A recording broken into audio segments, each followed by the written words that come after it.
Exploring the Depths of The Book of Wisdom by Harry B. Joseph, Part 4. Welcome back to Positive Vortex. In this installment, we continue our journey through the profound teachings of The Book of Wisdom by Harry B. Joseph. Join us as we delve into chapters 7, 8, and 9, where we explore the mysteries of the third eye and the pineal gland. Chapter 7, The Third Eye. Discover the significance of the third eye, also known as the pineal gland or the mind's eye. Learn about its mystical qualities, its connection to consciousness, and its role in spiritual awakening. Chapters 8 and 9, The Pineal Gland. Uncover the secrets of the pineal gland, often referred to as the seat of the soul or the throne of God. Explore its functions, its symbolic representations, and its profound influence on human consciousness. Join us as we unravel the enigmatic teachings of The Book of Wisdom and unlock the hidden truths within. Don't forget to hit the like button, subscribe to our channel for more insightful content, and click the link in the description to grab your copy of the original book. Stay tuned for more enlightening discussions and transformative insights on Positive Vortex. Chapters. Now, let's delve further into our exploration of the Book of Wisdom. Chapter 7, The Third Eye. Chapter 7 delves into the fascinating concept of the third eye, also known as the pineal gland, the mind's eye, or the single eye. Situated at the center of the brain, the pineal gland encapsulates pure consciousness. However, it's essential to understand that misinterpreting the pineal gland as possessing mystical qualities is a mistake. While the gland serves as a reflection or symbol of the third eye in the body, its true power lies in its spiritual counterpart, not its physical form. The genuine third eye isn't visible to regular sight but reveals itself to clairvoyance as a colorful aura around the gland, glowing with electric light. According to H.P. Blavatsky, the brain's perceptive organ resides within the aura of the pineal gland, which responds to vibrations but can only be felt, not seen, in living individuals. When engaged in thought, a constant vibration occurs in this aura, revealing 7 scales of light in the brain, ranging from dim to bright. The mind residing in the pineal gland serves as a psychic center, functioning as the intelligence that governs the physical body. The brain is likened to an electrical computer responsible for interpreting and executing the commands and instructions issued by the mind. The third eye or mind has the remarkable ability to depict the spiritual planes that lie beyond the perception of the 2 physical eyes. It serves as the gateway into the ethereal planes that exist within the mind of man, offering profound insights into higher consciousness and spiritual realms. Activating the third eye. Activating the third eye, or the pineal gland, is a transformative process that involves detoxification, meditation, and harnessing the energy of the sun. As humans, we are composed of both spirit and matter, and achieving a genuine connection with our mind and spirit requires balancing all 3 aspects of ourselves. To begin the journey of activating the third eye, it's essential to detoxify the pineal gland. One approach is to embark on a week-long fruit fast while incorporating detoxifying herbs like cayenne pepper and organic sea moss into your diet. Additionally, it's crucial to avoid fluoride, which can lead to the calcification of the pineal gland and weaken the connection to the true self. Fluoride is commonly found in tap water, toothpaste, and processed foods, so it's best to steer clear of them. Meditation is another powerful tool for activating the pineal gland and establishing a connection with the authentic cosmic self located at the center of the brain. Proper meditation can lead to mystical experiences, including tingling sensations in the head and body, a sense of hollowness, lightness, and possibly even out-of-body experiences. During meditation, attention is directed to the center of the mind, both mentally and physically. This can be achieved by concentrating the mind and aligning the eyes with the center of the forehead. The goal is to channel all energy and awareness to the brain's center while maintaining rhythmic breathing and stillness. Ensuring a comfortable position during meditation is crucial, as it often involves extended periods of sitting. Practice inhaling through the nose, exhaling through the mouth with closed eyes, and concentrating all attention on the center of the brain, just between the eyebrows, for approximately 10 to 30 minutes. Sun gazing is an ancient practice that corresponds with the pineal gland's activation, as the sun serves as the primary source of energy for our brains. Engaging in sun gazing, particularly during sunrise or sunset when the sun's rays are weaker, can assist in decalcifying and activating the pineal gland. Over time, as you gain experience, you can safely practice sun gazing at any time to deepen your connection with the third eye. Walter Russell. Man cannot comprehend God, for man must be God to comprehend him. Man is God, and therefore God is within the comprehension of man. Man is mind, man is matter. Mind and matter are one. God is mind, this is a universe of mind. Walter Russell's profound words encapsulate the interconnectedness of humanity with the divine and the universe itself. According to Russell, the comprehension of God is not an external pursuit but an internal realization, as man must first recognize the divine within himself to truly understand it. Russell asserts that man embodies both the spiritual and material aspects of existence, symbolized by the union of mind and matter.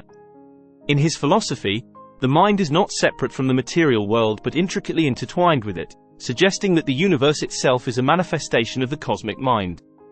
By acknowledging the unity of mind and matter, Russell proposes that man is inherently connected to the divine, as God is synonymous with the cosmic mind that permeates the universe. In essence, Russell's teachings emphasize the inherent divinity within each individual and the interconnectedness of all existence through the universal mind. Chapter 8: The Pineal Gland.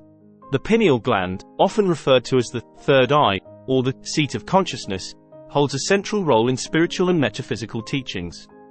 Here's a detailed exploration of its significance and mystical properties by Harry B. Joseph. 1. Physical characteristics. The pineal gland is a small, cone-shaped organ measuring about 6 mm in height and 4 mm in diameter. Despite its modest size, its spiritual significance far outweighs its physical dimensions. 2. Seat of the mind. Within spiritual philosophy, it is believed that the mind inhabits the pineal gland.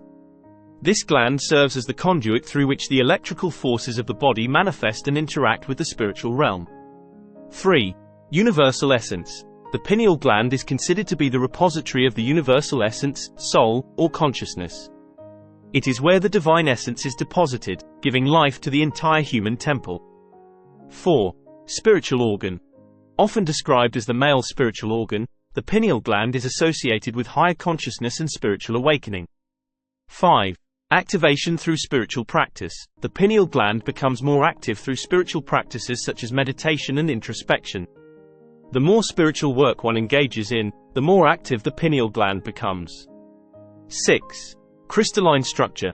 The pineal gland is covered in microcrystals, which have the ability to receive, emit, and refract frequencies. These crystals, along with the piezoluminescent cells within the gland, contribute to its ability to interact with light.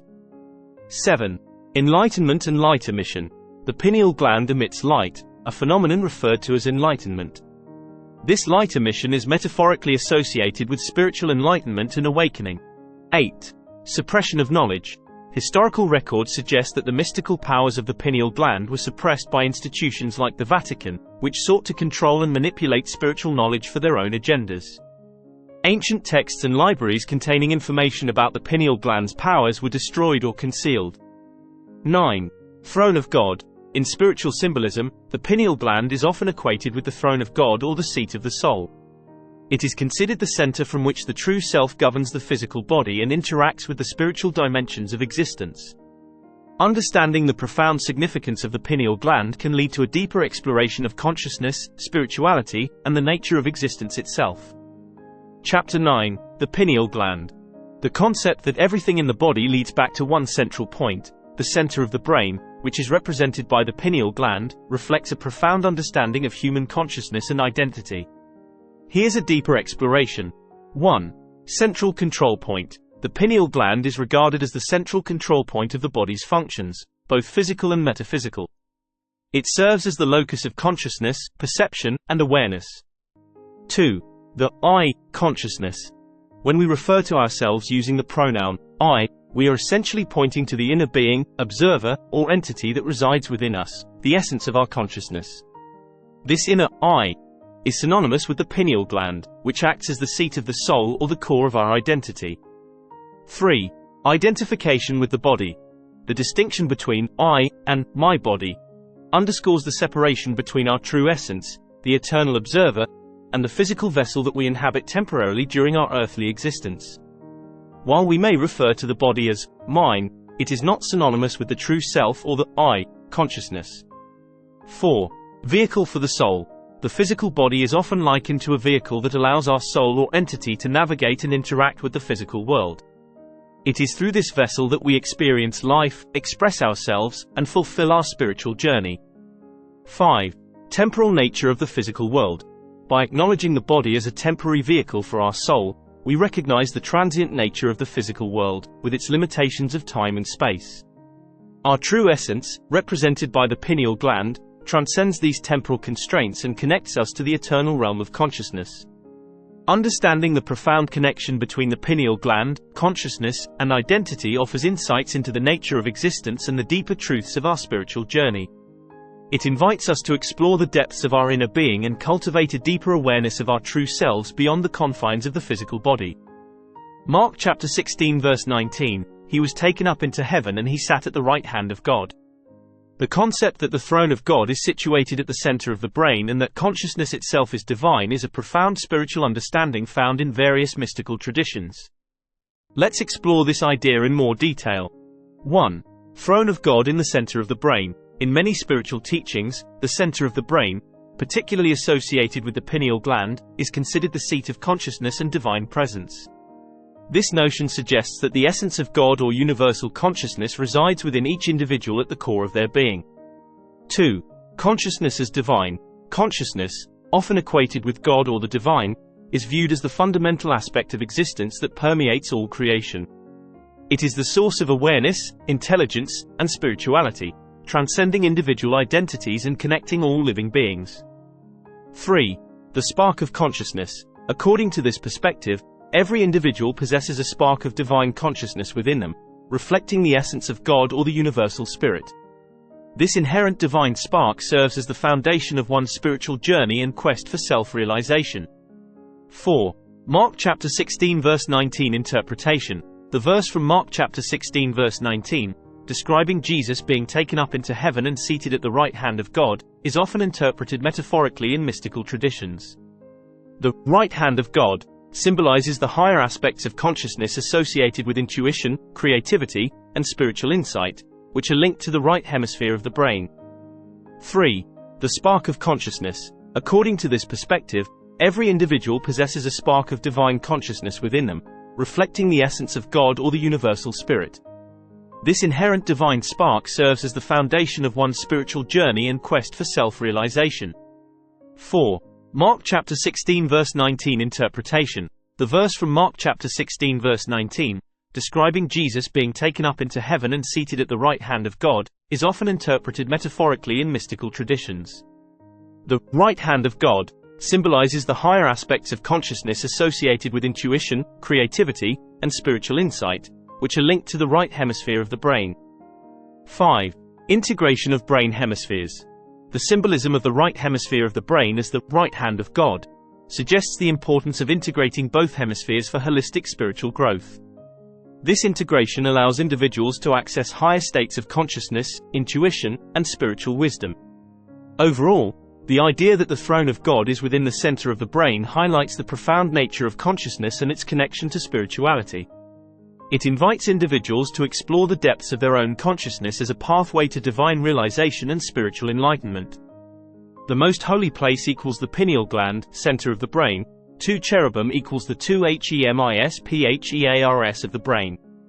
The interpretation of Chronicles 3:10 as symbolizing the pineal gland and the 2 hemispheres of the brain is a metaphorical understanding that draws parallels between the physical anatomy of the brain and sacred religious symbolism.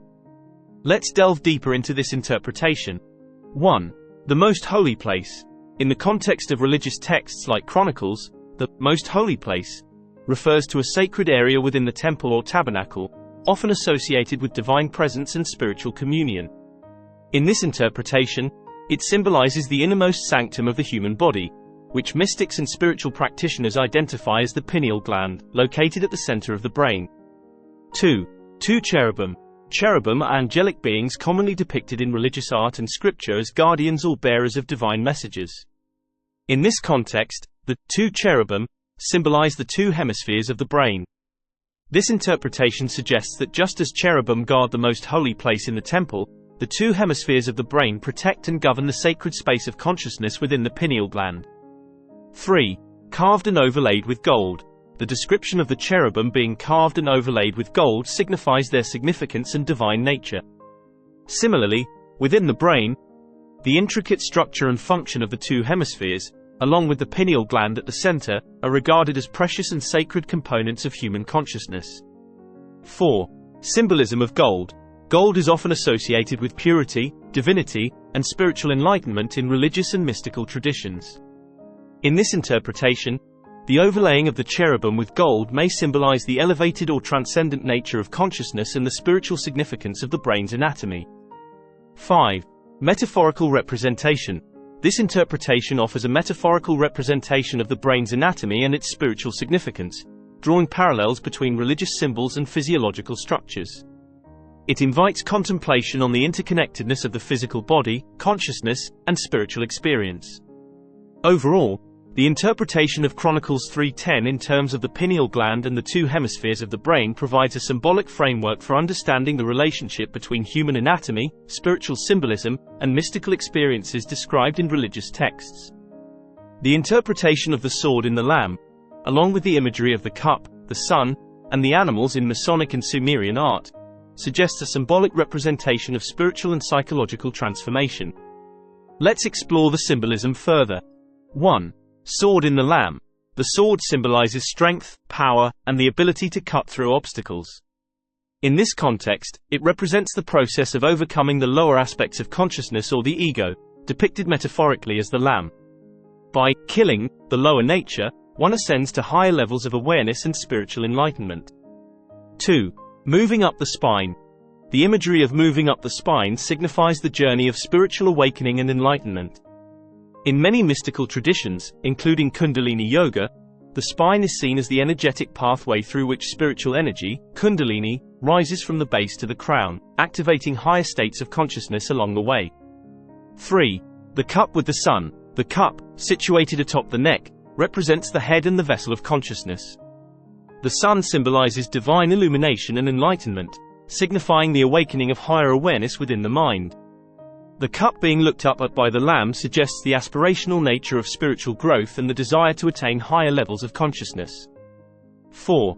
Symbolism of animals. The distinction between ground animals and birds symbolizes the dual nature of humanity, the earthly, instinctual aspects, ground animals, and the higher, spiritual aspects, birds.